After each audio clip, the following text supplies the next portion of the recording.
Good evening to everyone looking at us on social media.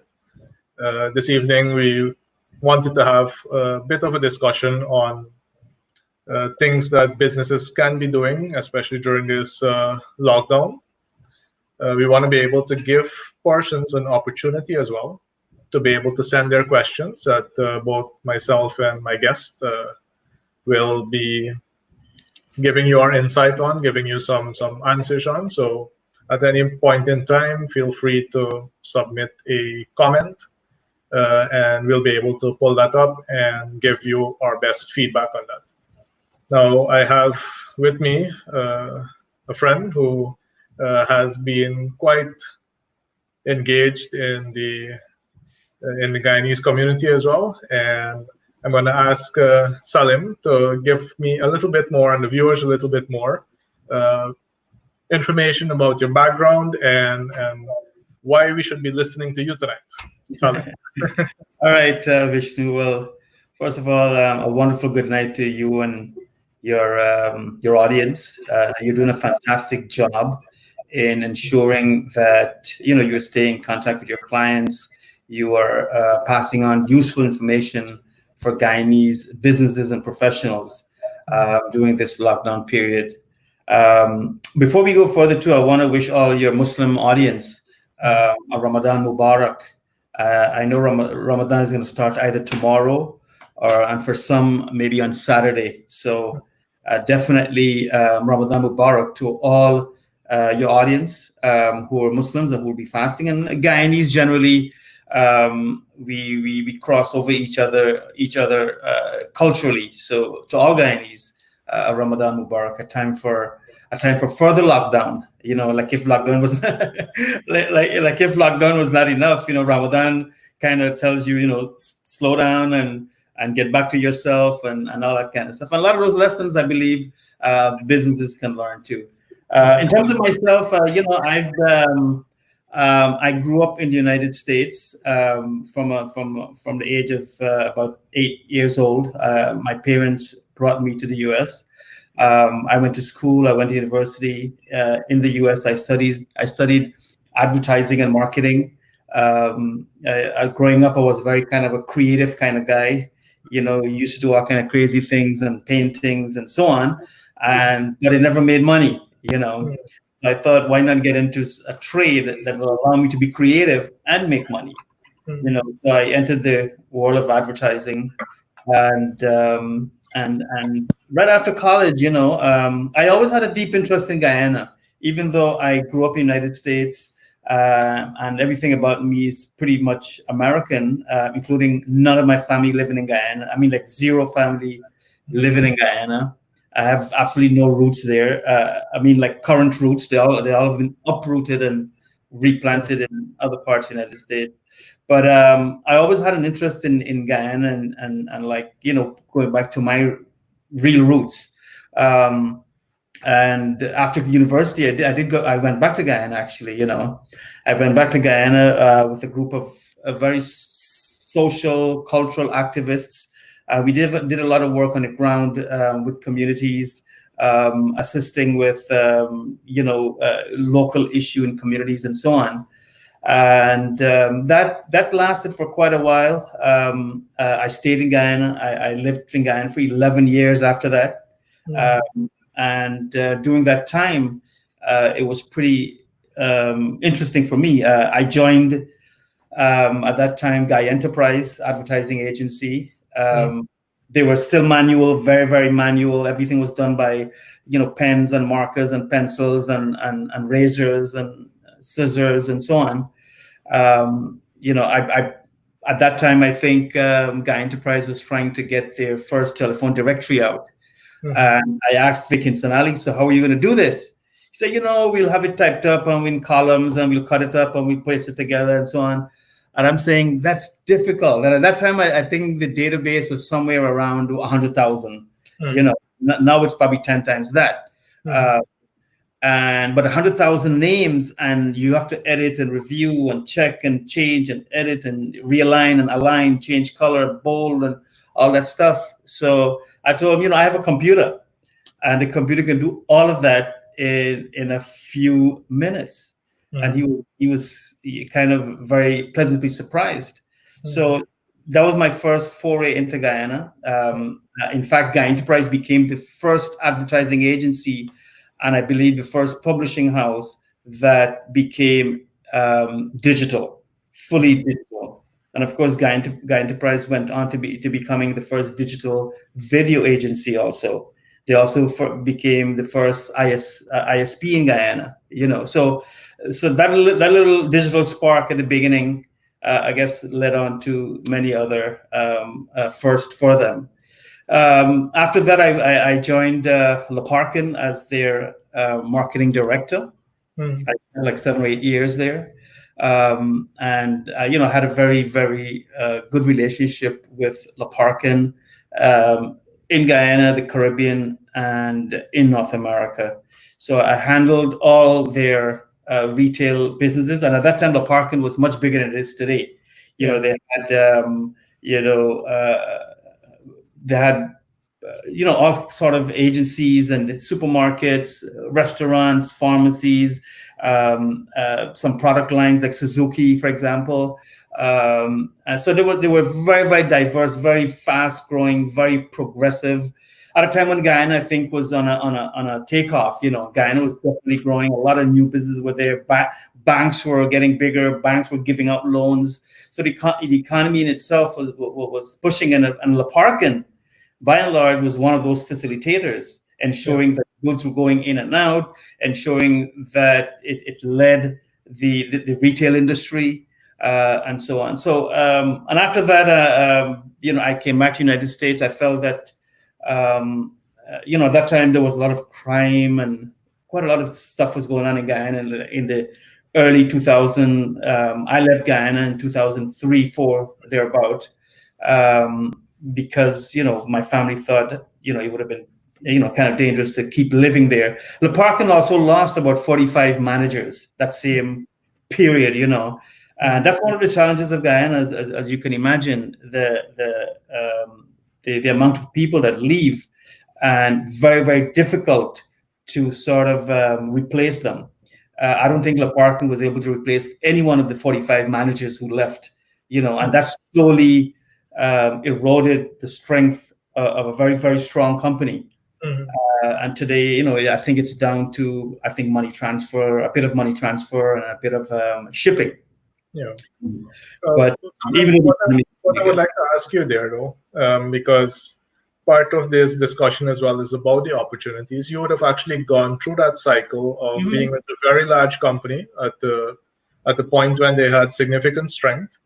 The conditions in the country weren't fantastic, and if you look at the conditions that we are in today as well, they're not fantastic. What advice, from a marketing perspective, would you give companies that currently need to be able to hold on to their professionals? Because we are facing several crises right now at the moment. Yeah, it is definitely a challenge, and there isn't an easy answer because it's a 360 view that has to be considered when keeping professionals. And that's the underlying movement in the whole brain drain. Is that brain drain is that the people are leaving? Is that people with brains are leaving? Or people with skills are leaving, So there needs to be a more coordinated effort to ensure that these people are staying in there.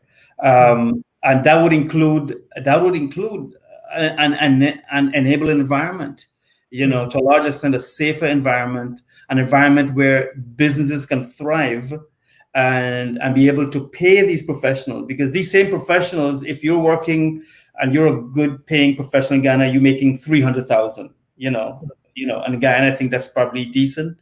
3, 4, 5, 600,000. You can come to the United States and easily quadruple that, doing a less of a job in the United States, or even places in Canada, and so on. So I think the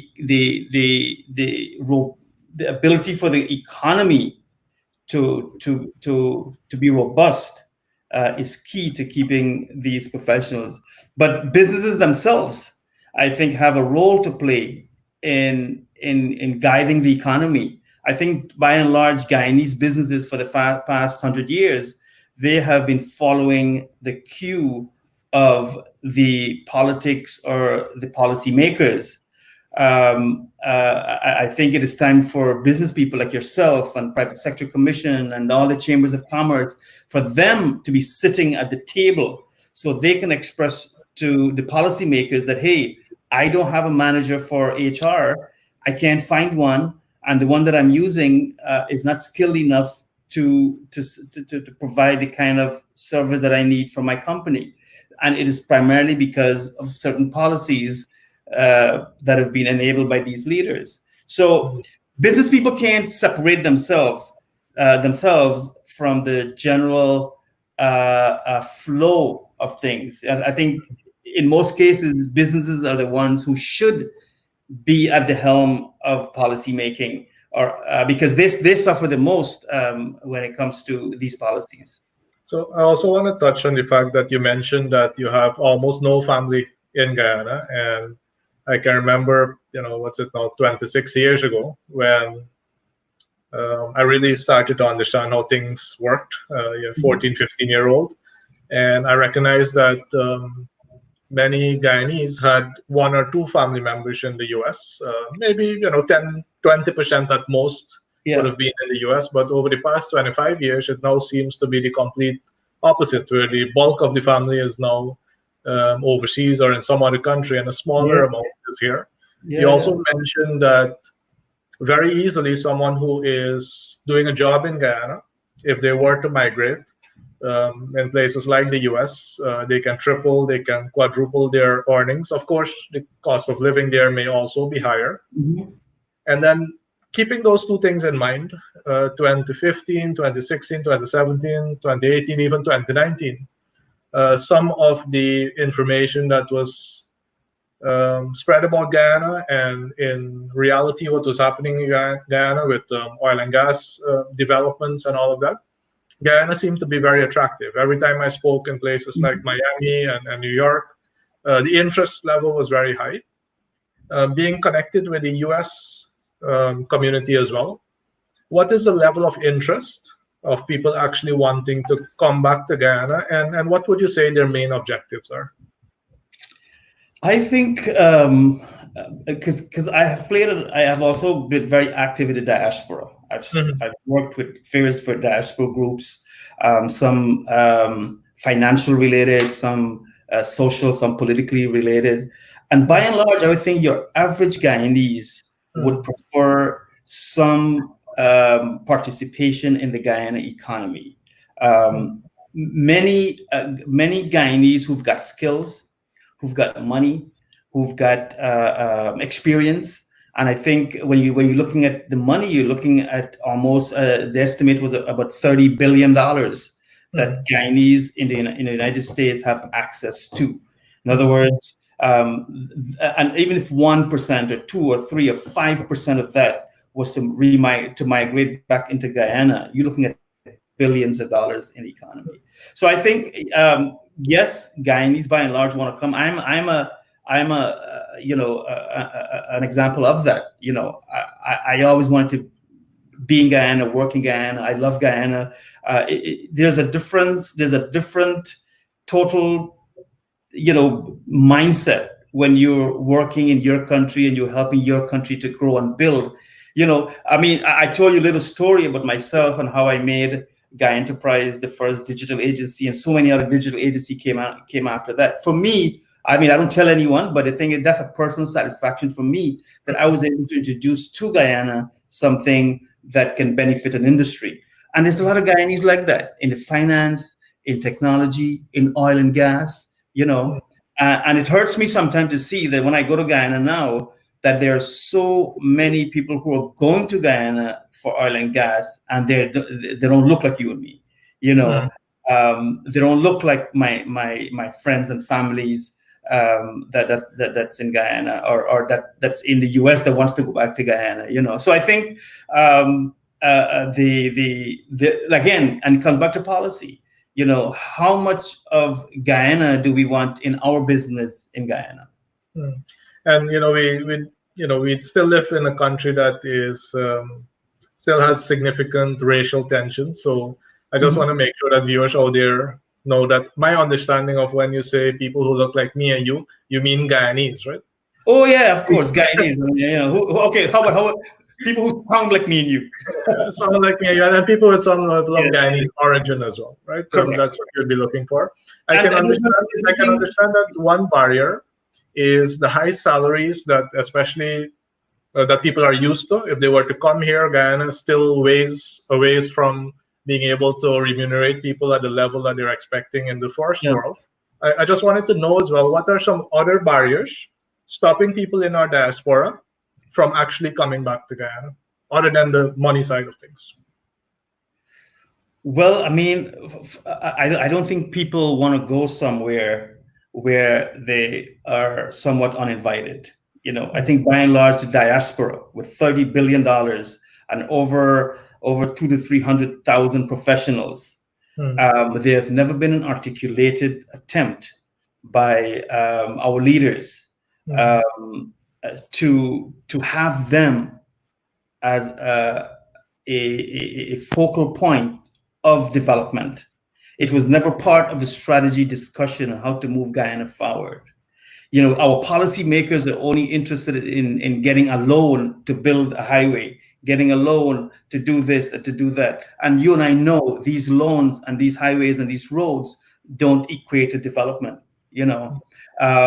So one thing for sure is that the diaspora have never been catered for. I know administrations in the past and even current have talked about the commissions and the embassies being more of a window of opportunity for Guyanese to see what's happening and facilitate that process back into Guyana. That has never happened, and I think that is something that countries have used very, very successfly. China, we all talking about China. China did it through a remigration movement. India did it through a remigration program. I mean, if you were Indian and American, you can do as much as you want to do in India, and even without living in America, without living in India, they made life so comfortable for you. Look at Canada today. They're basing their entire development strategy on bringing people. Well, what I can share with you, I've been involved in private sector development now for 18 years. I started with the Chamber of Commerce in Berbice when I was 22, and I've been at the table for a long time, for 18 years. The past government, the current government, and I can tell you that when it comes to diaspora, the first time I heard that, it was actually jokingly used by a politician to say, that sounds like a disease. I still remember that, from 18 years ago. But I know that both sides have always been talking about the diaspora, about what they can possibly bring to Guyana and the value of the diaspora.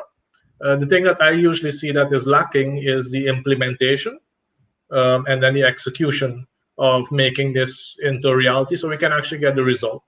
Yeah. My opinion on that is that for a very long time, maybe the history of Guyana, we've had persons who aren't necessarily trained in strategy implementation and strategy execution. Talking is easy, right? Talking is cheap. We are talking right now. Yeah. It's so easy to do, right? It's so easy to do, but to actually create a plan, get the right people, competent people, implement the plan, have it executed, correct it where needed. But I mean, I've been in and out of Guyana. I've been involved in so many activities and projects in Guyana. But I think it goes beyond that in terms of leaders and policymakers. I think it's more of a willingness issue. I don't think there is a sincere embrace of the diaspora. I think it's just talk because at the end of the day, the diaspora can be bad news for these political parties. If you bring 100,000, or let's forget about 100,000, 25,000 remigrants into Guyana, they come with fresh thinking. They come with new thinking. They come with innovation and creativity. They come with a new mindset, and you can't control that.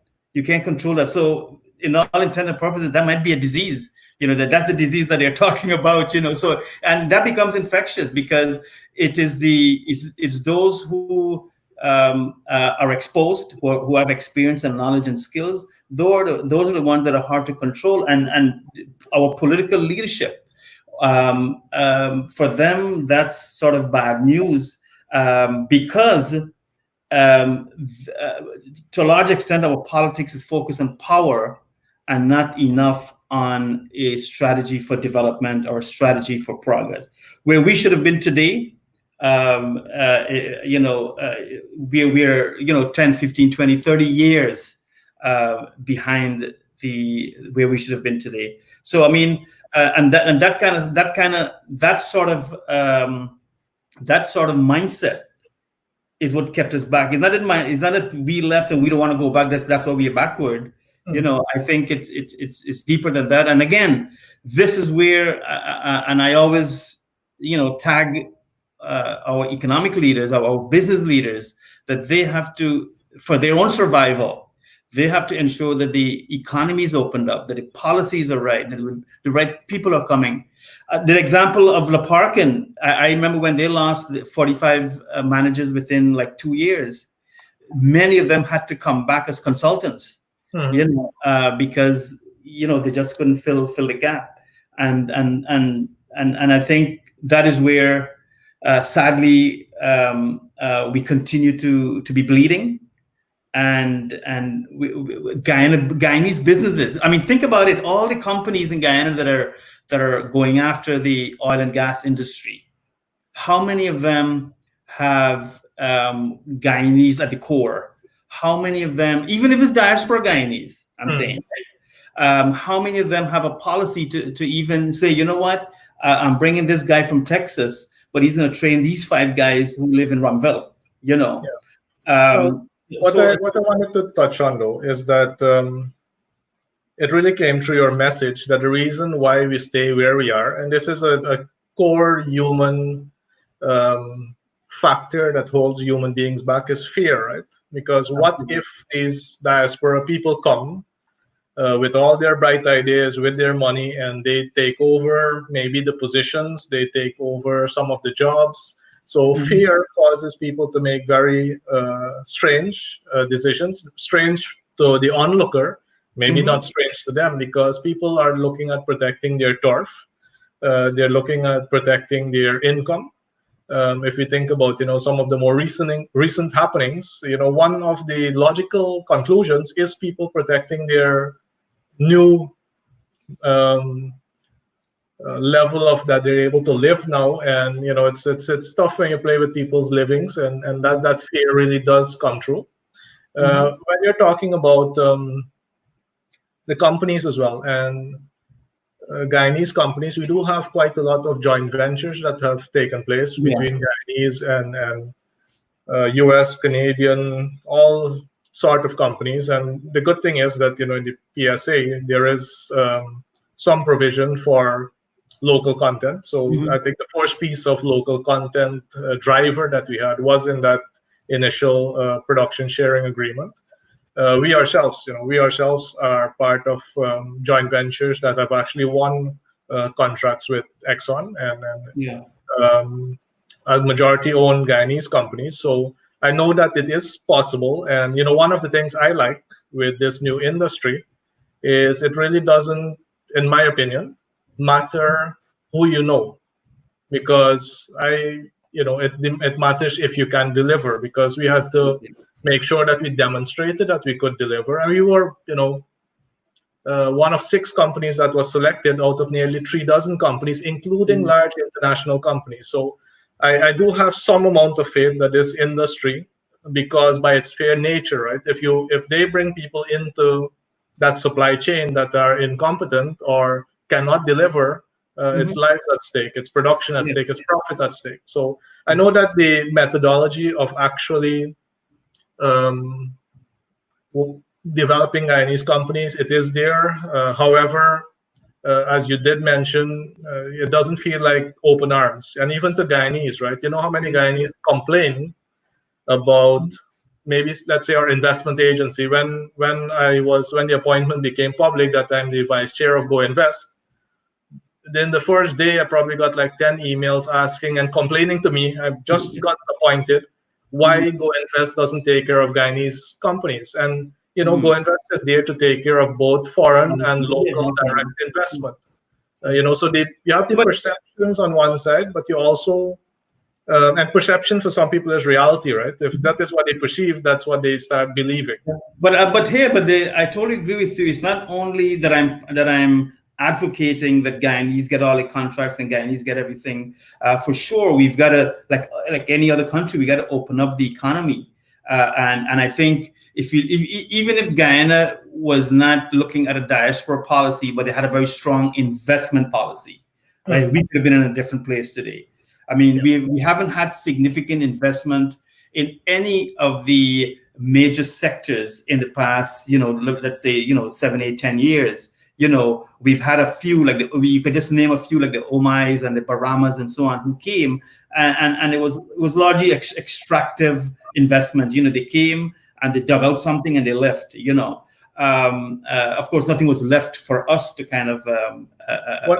What I would ask you is that, how do you maintain your sanity when you see that Guyana, which is so richly blessed with abundant resources and such a small population, is still in the place where it is today? How do you maintain your sanity?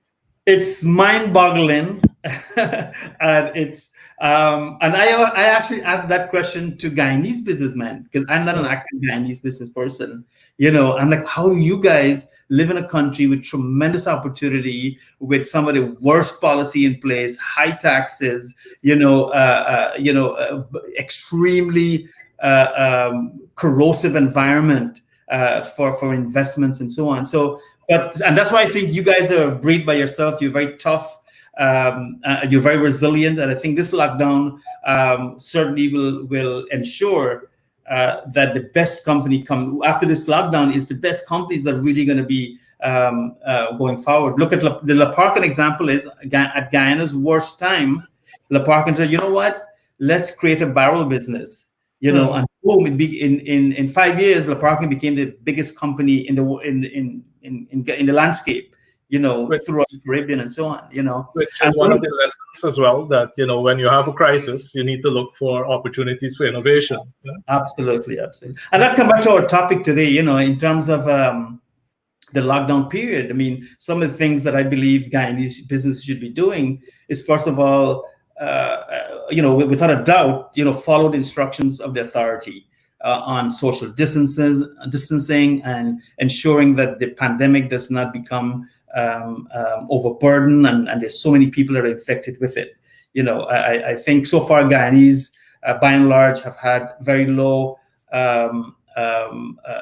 infection rate, which is good. I don't know, notwithstanding, not enough is being done for it, but I think, or not enough testing, but for sure, I think it's lower than most part of the world. I think one of the things that Guyanese business should be doing immediately also is to take care of their staff. Your first priority as a Guyanese business, for me, is to take care of your staff. If it's 1 staff, 10 staff, 500 staff, I think your role is not to go and feed all Guyana, but look at feeding those two staff of yours, or that 10 or that 20 or that 50 staff. I think that is critical, because those are the people who were keeping you going. It's now your turn to kind of keep them going.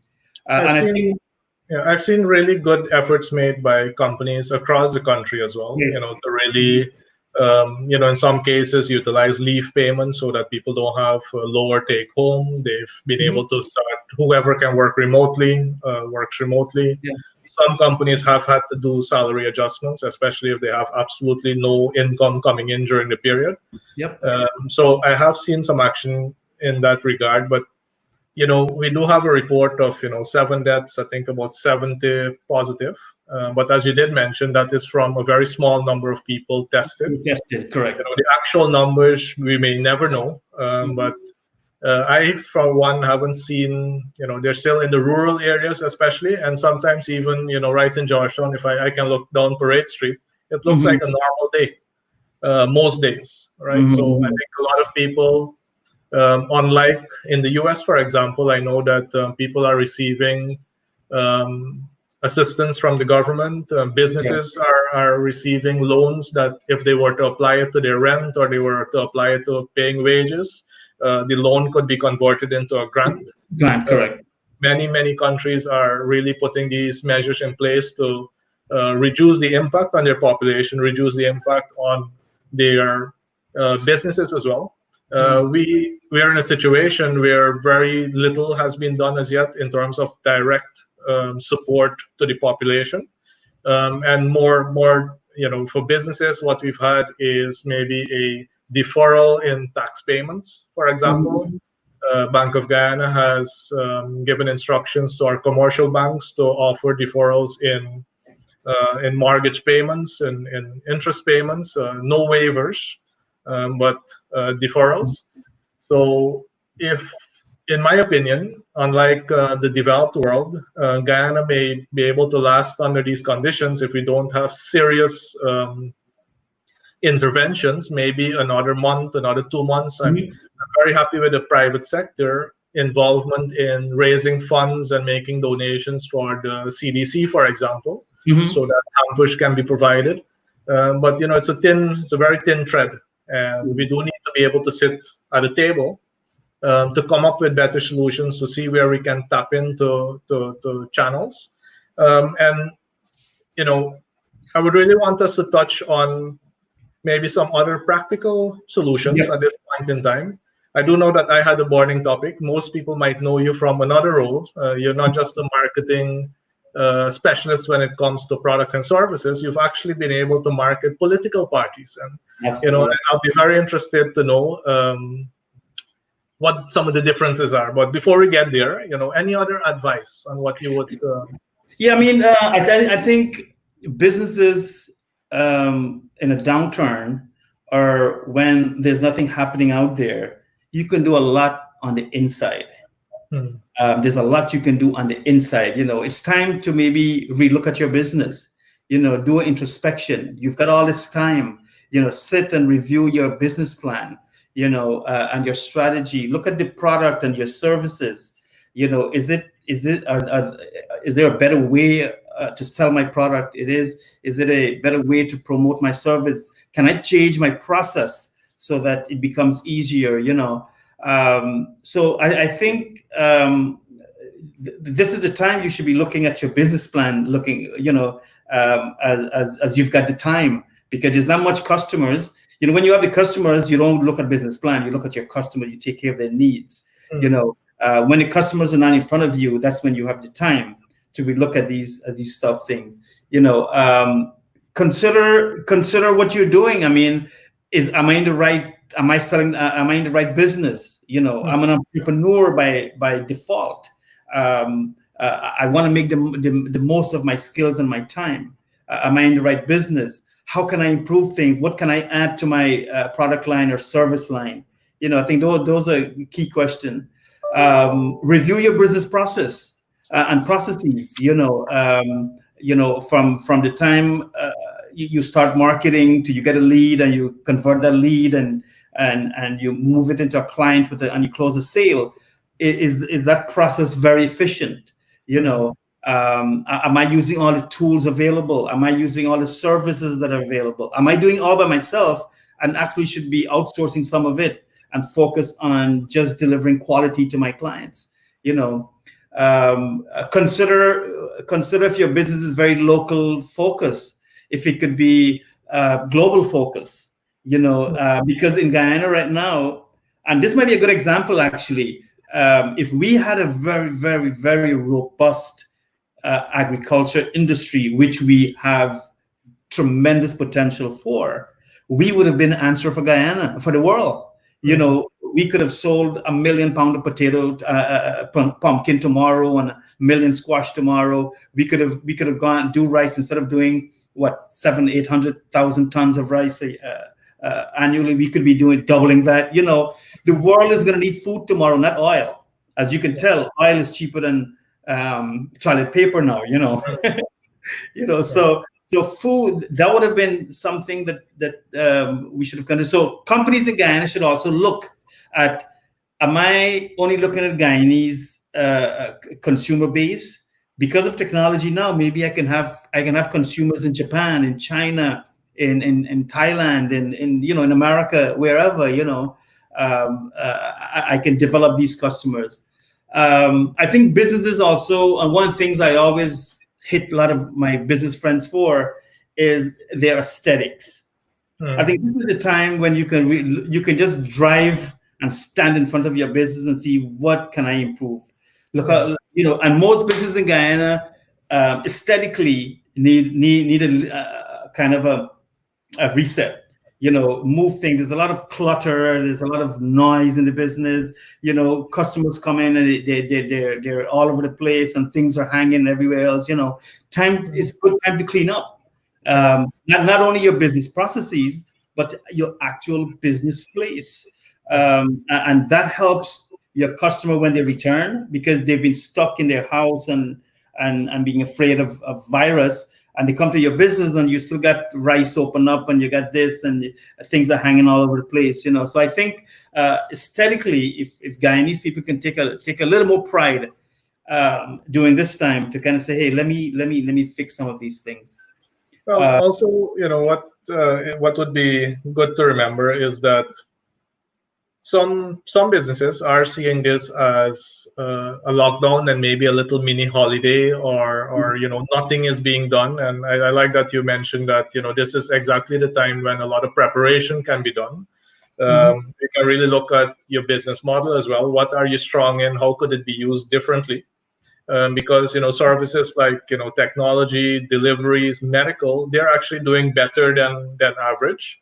Retail is probably at the 50 to 70%, but you also have some businesses in the travel services, in the tourism sector, that are nearly down to zero. So really understanding where you can best serve. But it doesn't mean, what we have to understand, it doesn't mean that the customers disappeared. Not a single one of our businesses, our customers haven't disappeared. They're there. They may not be able to come to you. I think the real innovation is, how do you get to them? How do you serve them? We do a lot of training at our facility, but we were able to switch in that same week, and we deliver everything online, and it's now double the attendance.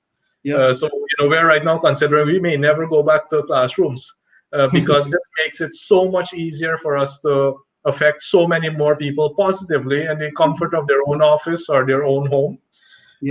So the training that could be done at this moment as well, I think, is very important. Usually when we talk about training, the biggest thing we hear from businesses is we don't have the time. Well, what do you have now if you don't have time? Exactly. Right. So it's important that companies make use of this. When I was located in Berbice, we were able to dominate that market. It took us about 6 months to be able to dominate the portional care space really, really fast. And that growth was so rapid over the nearly 12 years in Berbice that we used to pray for a slow period. Usually, like when we have elections, we would kind of breathe a sigh of relief. It gives us time to do maintenance on the building, heavier into training, new product lines. So I would strongly encourage people as well that are looking on to really take a level of introspection. And the problem is, right, if people continue to use their current thinking, they develop a blindness to their situation. Absolutely. So what we're offering is call somebody in. We're offering a half an hour, 20 minutes, an hour to kind of help you see what's possible. And if it makes sense to work with them, we work with them. If it doesn't make sense, that advice is free. Last evening we did 2 hours work on all the types of things that people can do. People like yourself, you're a marketing specialist. Salim, if you have a half an hour to spare, I'm sure you have a lot of friends in Guyana who are in business. Call you in, you take a look at their business with a different different view, so that you can actually see what they may not be seeing. I think that's probably the biggest way in which companies and even people as well hold themselves back. I think during this time, and I think you've said it, upgrading of skills is key. I think businesses should look at some key areas where you need to be trained. not only for the CEO and so on, but for almost all staff. Have everyone upgrade their skills. There's nothing wrong with learning Excel, for example. Make sure all your staff know Excel very well. Make sure all your staff. Are you hinting at something else, Alan? Are you hinting at our accounting skills? I know we've got almost a double lockdown. We've got the GCOM lockdown. We've for a month before the COVID lockdown, and now we've got the other lockdown. Do you have any idea what is the world record for the longest period of time to deliver an election result? I don't have, but I would think Guyana is probably nearing that record. If we're going for records, we might as well lock that one in. So yes, we might as well. Yes. And the people looking, I see quite a few comments coming in.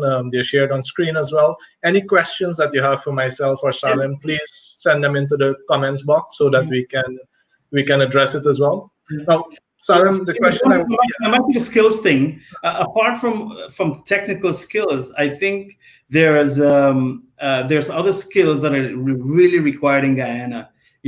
Project management skills. Project management doesn't mean that you're building a huge building. It doesn't mean that you're building a highway.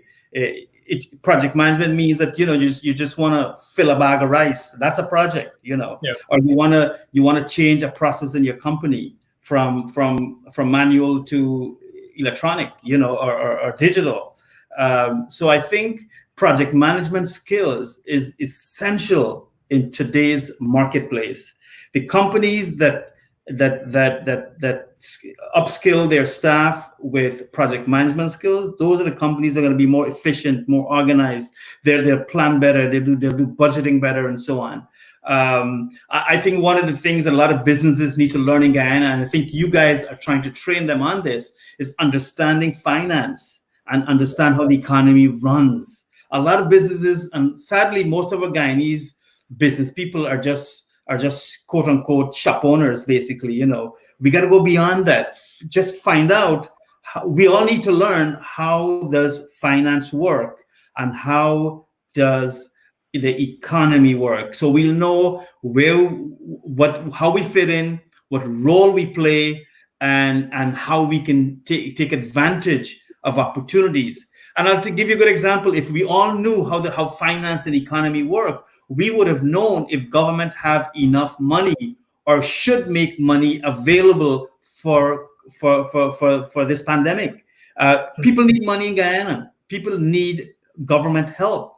I never liked the socialist style of government helping people, but when you have a pandemic, there's a role for policymakers, to keep their country going.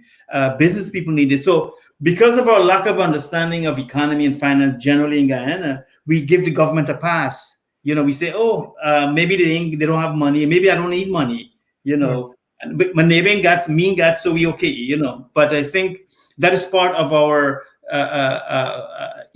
economic rights, so to speak. Salim, I must tell you that I know thousands of very skilled Guyanese who are living right here in Guyana. I think the fear that successive governments have created in the hearts of professionals who have skills is keeping them away from speaking out, from getting involved in politics. It's amazing to see that fear of what retaliation could possibly happen if I say something that doesn't suit this minister or that. And I've been on the receiving end. It has stimulated me to get even better at what I do, so that I can speak out and I can defend whatever I say. But I do notice that with a lot of the professionals, and they're really, really competent people, they're in the middle of many organizations. I can't wait for the day that they break through and really start running those organizations. But when we have a situation where people who have been loyal to the party, regardless of their skill level, are put in positions which we have far more competent people for. Locally in Guyana, maybe in the diaspora, for sure in the diaspora, but we have them in Guyana. It's frustrating to the locals as well. And again, my message to them would be, understand how exactly you could be hurt. Right? Because when you're worried about retaliation, don't let that fear stop you from doing anything. Understand how you could be affected, and then create your plan to be able to minimize that impact or to increase your value. Because if you're valuable in the public sector or you're valuable wherever, if you're only valuable in a single position, you're not in a very strong spot in life. If your job could be used to keep you quiet, you will always, they say whoever makes the donation, whoever donates the fish determines when you eat. That's right. You're always going to be in that situation, right? That whoever is holding you by the leash controls where you go.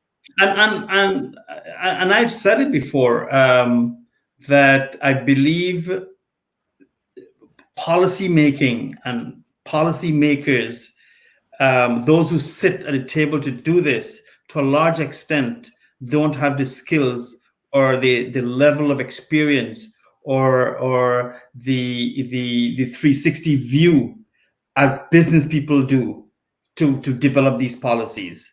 I mean, a case, an example, and I think those who are managing the COVID pandemic response in Guyana, I think they've come under tremendous amount of heat for creating these rules and regulations and policies that's incoherent, doesn't make sense, So until and unless you've got people who are, and I've got to say this, that the leading parties, both PPP and the APNU, they have a very, very thin skill level. I think in both parties, you probably got a handful of guys who you can really trust with leadership. The rest are just for the ride. And they have no skills. But guess what? Is the rest of the guys who are going to be sitting making policies for Vishnu and his company, and how much taxes he pays, and you need a vibrant economy to grow. Nobody wants to upskill if there is no economy. Nobody wants to. So it is. So in as much as Guyana in general has suffered, and the economy and the businesses, I think the political parties themselves have also been victims of their own doing by putting people into policymaking positions who are just there for the right to begin with, So, and we have a very good comment here from Kelvin, and indicating that he's now working in a Caribbean country, and that in Guyana, people with skills aren't really put in the positions that allow them to make the necessary decisions.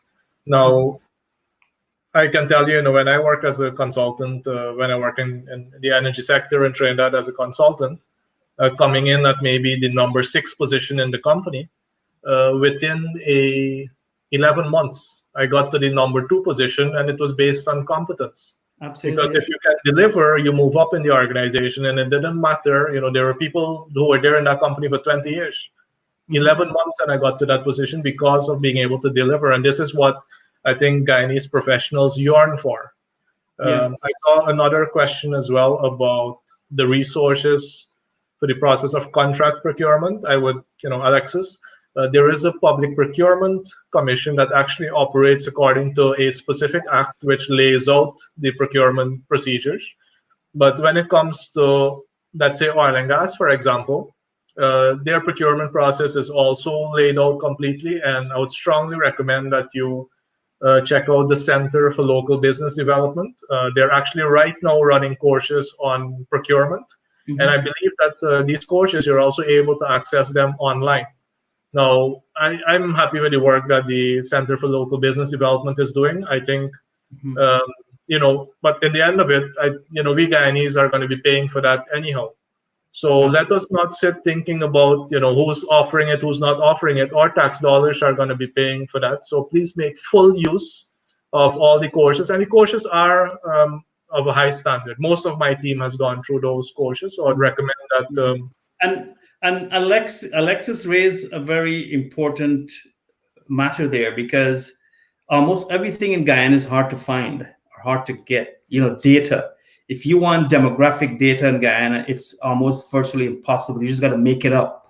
For my clients and my work in Guyana, I make a lot of stuff up because there's just no data available on people and demographics and where you can go to get these things. Sadly, you go to most government websites, ministries, or even Go Invest. There's very, very little there that you can really use to move from where you want to be to where you want to get. I did an incredibly powerful project in the US for Go Invest and the government of Guyana for the Guyana Investment Conference, where we had over 250 paid attendees. They had to pay $300 to get in, and they had over $10-15 billion in that room. Nothing was done after the conference. But the biggest issue with all the 300 people that were in that room, the biggest issue is, how do I get information about Guyana and what Guyana needs? You look at Go Invest and you want to learn about the coconut industry, which is a huge industry in the world. And Guyana got enough land and space and coconut to become a player in the world. There's nothing there on coconut and what coconut is and what coconut can be used for, and who you can talk to, and videos and all that kind of stuff. If you look at the other industries like fisheries, there's no data there. There's not much happening. So I think one of the problem in Guyana is the unavailability, or maybe it is available, but it's covered and it's layered, so that Guyanese don't get access to these things, and we don't enable ourselves.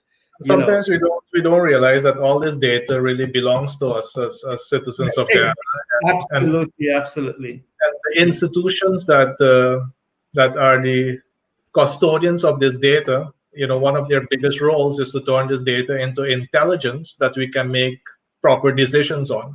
Absolutely. Other than that, you would be amazed by how many foreign companies are asking for data, because they will not make certain decisions if they don't have the right intelligence, because it's a lot at risk. And I also want to touch on Alex's question. What non-oil sectors or businesses do you think will be successful in the new economy? To get started, I think definitely agriculture, but not in the traditional sense, because in Guyana we do have a tendency where we don't use technology as much as we should, and forecasting. So, when pepper is scarce, a lot of farmers start jumping on planting peppers, and suddenly all of them have peppers at the same time. It's a glut in the market. The price for pepper now goes down, and then they all leave pepper.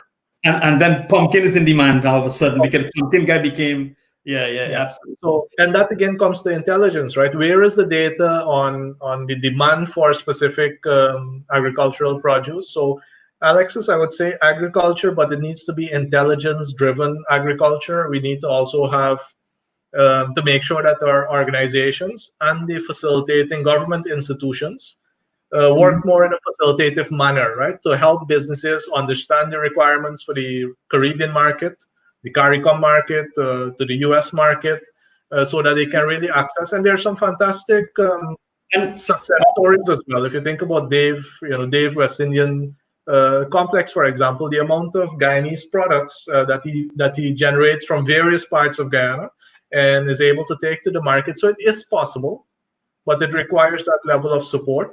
So definitely. I would say agriculture, one. Technology, I think we have, being an English-speaking country on South America in the same time zone with the US, we can develop significantly from a technology front. And I think as soon as we can get our electricity costs under control, light manufacturing will be other areas, because we have a lot of agriculture, but if we don't process it, extend, have shelf lives on it that we can actually export it for an extended period of time, we'll be stuck with that for the long term. So I do believe that we need to also sort out our energy. I think a big industry too, and this is comes back to maybe what you guys are doing, is the whole upskilling and re-educating of our people. If if by next week we get a recount and we have a new government, or the same government is in power, I'm quite sure a lot of them are going to be very, very scared about every step they make, so that we don't repeat what we have right now.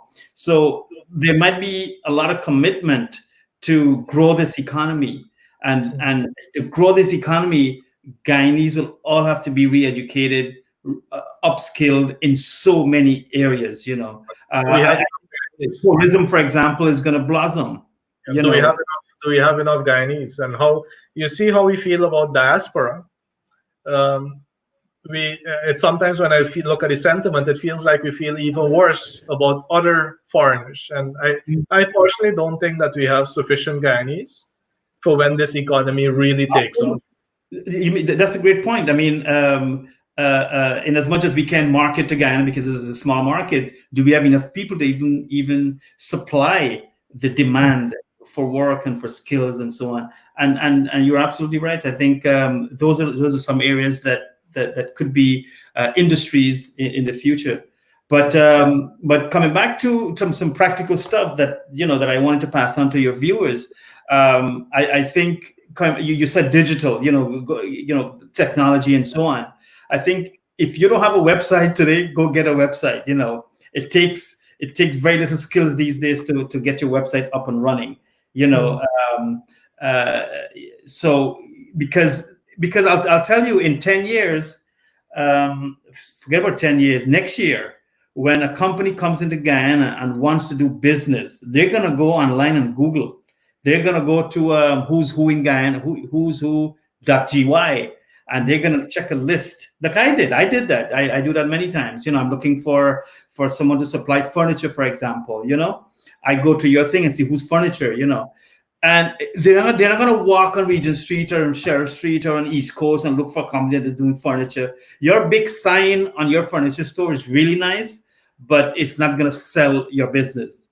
You've got to build a website, and you've got to build some content that allows people to see what you're doing, you're offering. Forget about foreigners. Guyanese themselves in Guyana are also searching to see who's got the best service and so on. So make sure you get a website at this time. Make sure your website has pertinent information about you and what you want to do and how you can help people. And upgrade your business also. There's a lot of software, there's a lot of apps that are available that will make process easy. There's no need to do everything manual. There's no need to have stacks and stacks of paper. Everything, is so easy to get done. We like to be busy. Americans love to do business. We believe in being busy. Like we must get 10 people moving paper around, writing this, sign this receipt. You double check, you sign again. I remember, I don't know if they still do it, but when you go to Guyana stores and even Fogarty, sometime you're buying something, somebody got to check it, and somebody got to sign off on it, and then you got to go pick it up at some delivery area. So all that is nonsense. We got to go beyond that. It's the experience, it's how you know you're in Guyana, right? But we are evolving. I think it's one of the reasons why places that haven't evolved are no longer really doing very well. But there are some businesses. I must tell you that there are good businesses in Guyana. I see a comment by I'm not saying they're not, but I've seen some that are progressing, and but some can progress and some are still here. I think we've got to move them all in the right direction. And the thing is, those who did it spent a lot of money to do it. Yeah. Those who want to get to that point, it's so easy because the apps and online sources are so cheap. You can pay $49 and you can get a whole team of email marketing people working for you. This thing is called the return on investment, right? But we have too many people in Guyana waiting for the return, and they never, ever, ever made the investment. So as a business, I think it's one of the key things. Azim is mentioning that, if you don't have an international market for your product, it's not worth it. In our clientele, we have so many companies that are just producing and supplying Guyana, and they're doing really well. I think for scaling, it's important to build a product that is globally competitive. But again, with a small population, there are many companies that we don't have enough local demand that drives them to do better. We as consumers in Guyana accept sometimes products that really don't make the cut. And if we don't put the pressure on our companies to get better as well, they're not going to meet the standards for the international market. And I would recommend that, companies that really want to set themselves up for export, you have to set yourself up for export from day one. Mm-hmm. You can't wait until you have to, because or else you're going to have to retrofit when it's the time now to actually get to that level. And I just wanted to also touch on this question here from Alexis.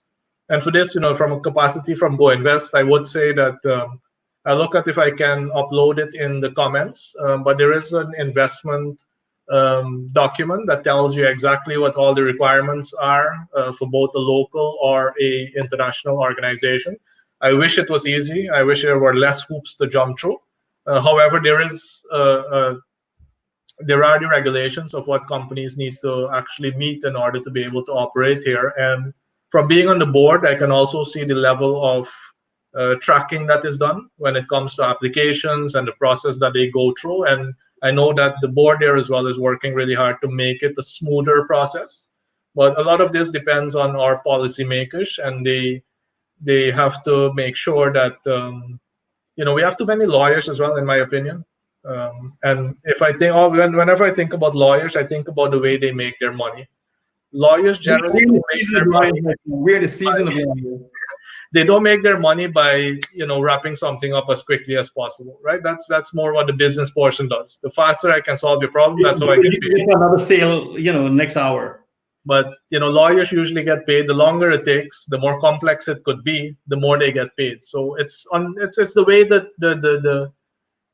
their particular role functions, and I think Guyana has hurt a lot because of that. Many of our past leaders, current leaders, do come from the legal profession, and if you can see how they can bend the word like a certain in so many different directions, and if we were business people, just check the damn thing and get it over with. Why the amount of money that we're losing right now, time we're losing, that we may never be able to get back. It's really worrying. But again, the companies that are doing the work right now, doing the investing right now, will do well regardless. Mm-hmm. And if we can't depend on the government to do it for us, it would have been so much easier if we could have.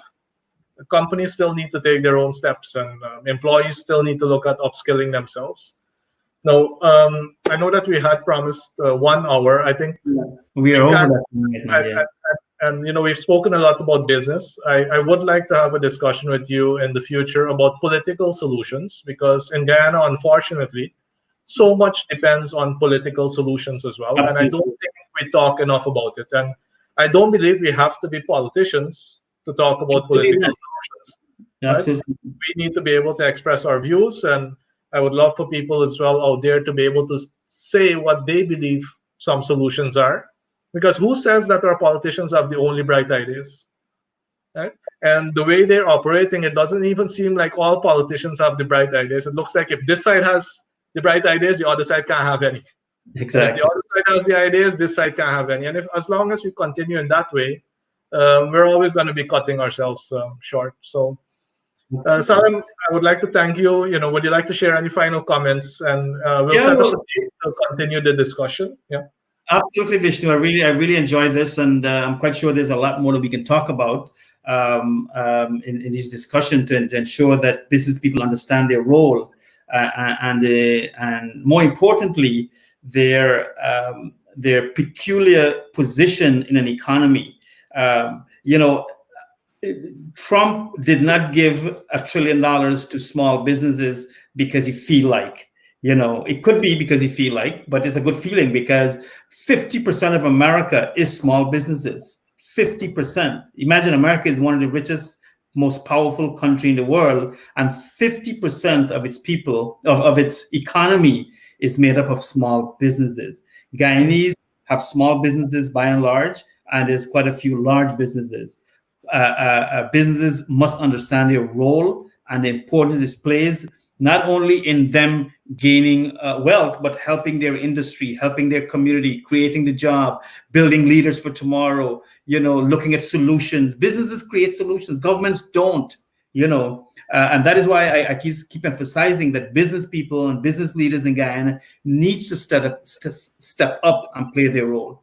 What I would like to say too is that I think businesses and entrepreneurs and professionals and consultants in Guyana should also play active role in organizations like the Private Sector Commission, the Georgetown Chamber of Commerce and Industry. There's AmCham. There's chambers of commerce in every region and every area. I know, like Region 6 has, Region 5 has, Essequibo. There's women chambers of commerce. Get involved. If you don't want to get involved with those guys because they might have some kind of leaning or any kind of thing, form your own organization. There's nothing wrong in having 2 chamber of commerce in Guyana, in Georgetown. They're not. If they're competing, it's good. If 2 business people are competing, it's good for Guyana. It's good for Georgetown. It's good for business.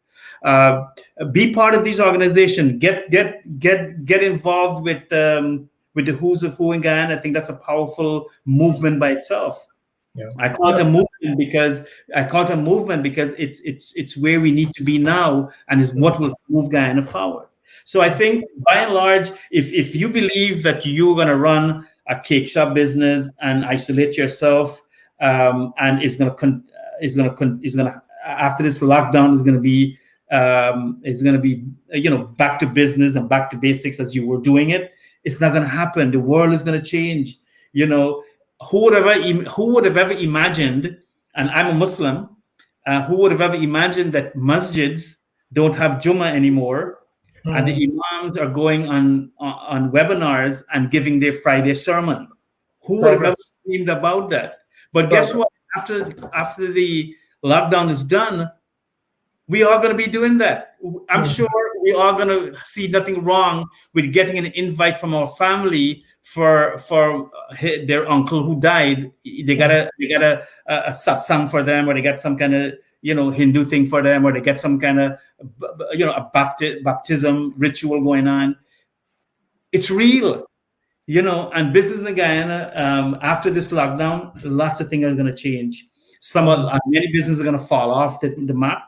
Some of them are going to reinvent themselves and be something else, and many of them will just emerge out of this new beginning. And I'm hoping that after the Corona lockdown, I don't know how long it's going to last. It seems like it's going to be another month or 2, and hopefully GCOM have their own lockdown end by then too. So we have maybe they're timing it.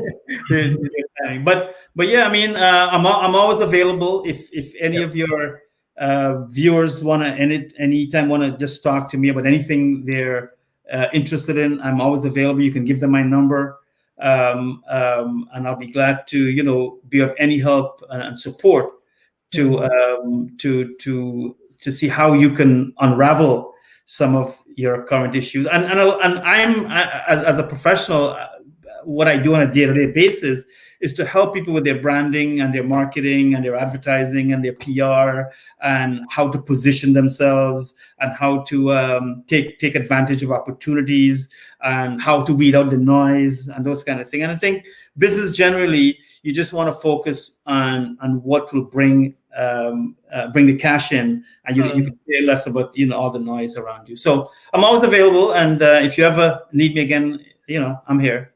Definitely. I see a number of other questions. I see Azim Ali, who's now in New York. It's a very interesting comment, and usually I don't. It's a very interesting one because nearly 6 years ago we kind of maxed out all we could do in Borbies, and the reason we had moved to Borbies is that you remember back when the factory in Borbies would have been the biggest thing ever. We would have had a bridge to Suriname. We would have a bridge on the Borbies River. None of those things really happened as fast as we expected. However, we did max out there, and I'm very proud to belong to a group of Borbies business people like the Gafours and who came to Georgetown and dominated in Georgetown. By the way, I am from Corriverton too. So we're from the same place. And a kid, when I used to go to Corriverton, it was busy. It was a busy city.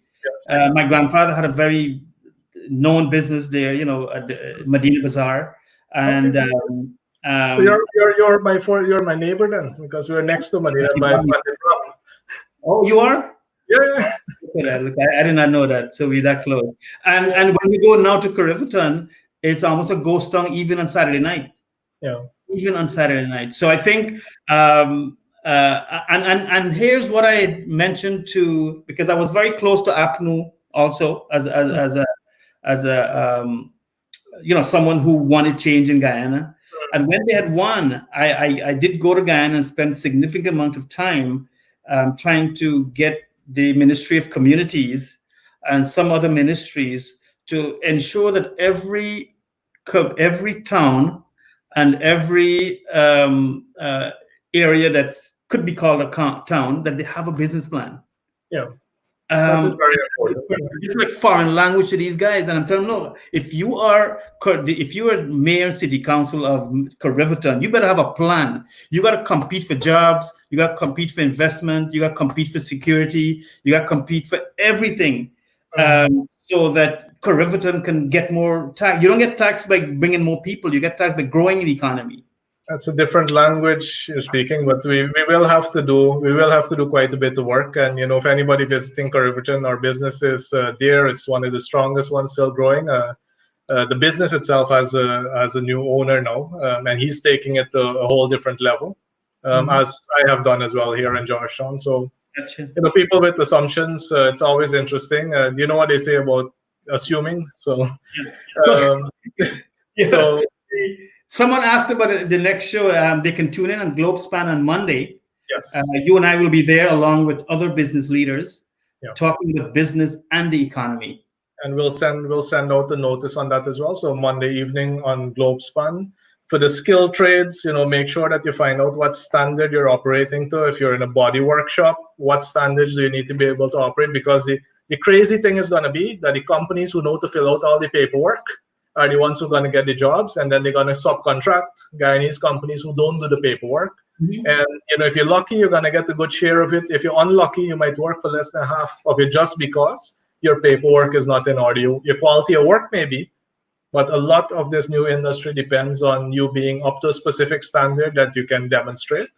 I see Azad is saying great work, Salim, very good, and take on property value. I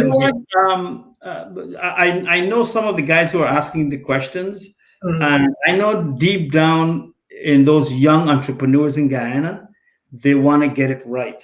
Yeah. They want to do the right thing. They want to grow. They want to expand. They want to hire people in their own community. They want to train them. They want to see their neighbor who's poor. They want to hire them and upskill them and let them get out of that poverty, right? And I know they're doing it and they're trying hard to do it. What is needed in Guyana is that overarching policy that ensure that what the small entrepreneurs are doing will extrapolate to a national upgrade of the economy. But sadly, everybody is kind of doing it on their own, on an individual basis. But we've got to move that. But it's not going to happen if business people don't have a singular voice. And that's why I'm saying join private sector, join Chamber of Commerce, join. If you don't want to join, start your own organization. It doesn't have to be all business. It could be a specific business, like associations, Guyana, whatever business associations, in a special sector. There are about 40 something business organizations. So there's a business organization for nearly everything now. And if by chance you want to join the organization and you're not sure, send me a message, comment on this video here, and I'll point you to the organization that exists. If you don't like it, Salim has mentioned starting your own organization is a very real option. Kelvin, thank you very much for that thought, and we will be with you again on Monday, and we will take a look at being able to have another discussion and talk a little bit more about the solutions, longer term solutions for Guyana. And Salim, thank you very much. And to portions having viewed the video tonight, if it's useful, share it with other people who you believe can make full use of this knowledge at this time. And I look forward to being again with you soon. And Salim, all the best. Take care. Fantastic job. All right. Thank you very much. Good night. And thank you very much again, Vishnu.